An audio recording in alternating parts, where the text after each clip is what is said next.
આગામી 72 કલાકમાં ગુજરાતમાં ભીષણ બારિશની શક્યતા રહેશે. રાજસ્થાનના સંલગ્ન ભાગોમાં તબાહી સૂચક વરસાદની શક્યતા રહેશે. પૂરની સ્થિતિ રહેતા જનધનની કાળજી રાખવી રહેશે. 6 સપ્ટેમ્બર કે તેની આસપાસ પણ બંગાળ ઉપસાગરમાં સિસ્ટમ બનવાની શક્યતા રહેશે. એટમોસ્ફિયરિક વેવ જે છે એ મજબૂત છે, જેના કારણે 10મી સપ્ટેમ્બર સુધી રાજ્યના કેટલાક ભાગમાં વરસાદ થવાની શક્યતા રહેશે. ગુજરાતમાં વરસાદે ફરીથી રંગ રાખ્યો છે. છેલ્લા 2 દિવસથી રાજ્યમાં વરસાદનો નવો રાઉન્ડ શરૂ થયો હોય તેમ લાગી રહ્યું છે.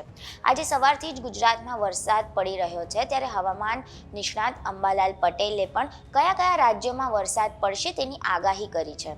સાંભળો અંબાલાલ પટેલની આગાહી. આગામી 72 કલાકમાં ગુજરાતમાં ભીષણ બારિશની શક્યતા રહેશે. રાજસ્થાનના સંલગ્ન ભાગોમાં તબાહી સૂચક વરસાદની શક્યતા રહેશે.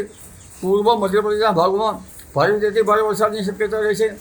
આ ઉપરાંત લગભગ 24, 25 અને 26માં ગુજરાતના ભિન્ન ભાગોમાં ભારેથી ભારે વરસાદ થવાની શક્યતા રહેશે.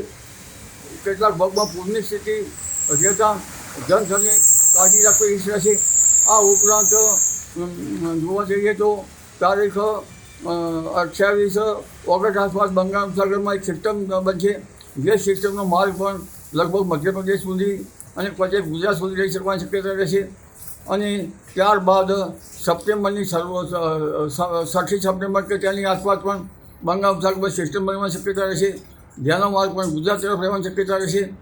જે એટમોસ્ફિયરિક વેવ જે છે એ મજબૂત છે, જેના કારણે 10મી સપ્ટેમ્બર સુધી રાજ્યના કેટલાક ભાગમાં વરસાદ થવાની શક્યતા રહેશે.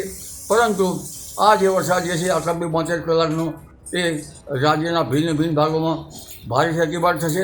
કેટલાક ભાગોમાં તબાહી સૂચક રહેશે, જેમાં પૂર્વ ગુજરાતના ભાગો, ઉત્તર ગુજરાતના ભાગો, મધ્ય ગુજરાતના ભાગો અને સૌરાષ્ટ્રના કેટલાક ભાગમાં, અમરેલીના ભાગો, જૂનાગઢના ભાગો, વેરાવળના ભાગો અને એમાં ભારેથી અતિભારે વરસાદ થવાની શક્યતા રહેશે. જામનગરના ભાગોમાં પણ ભારે વરસાદ થવાની શક્યતા રહેશે. ઉત્તર સૌરાષ્ટ્રના ભાગોમાં ભારે વરસાદ થવાની શક્યતા રહેશે. કચ્છના ભાગોમાં પણ કેટલાક ભાગોમાં ભારેથી અતિભારે વરસાદ થવાની શક્યતા રહેશે.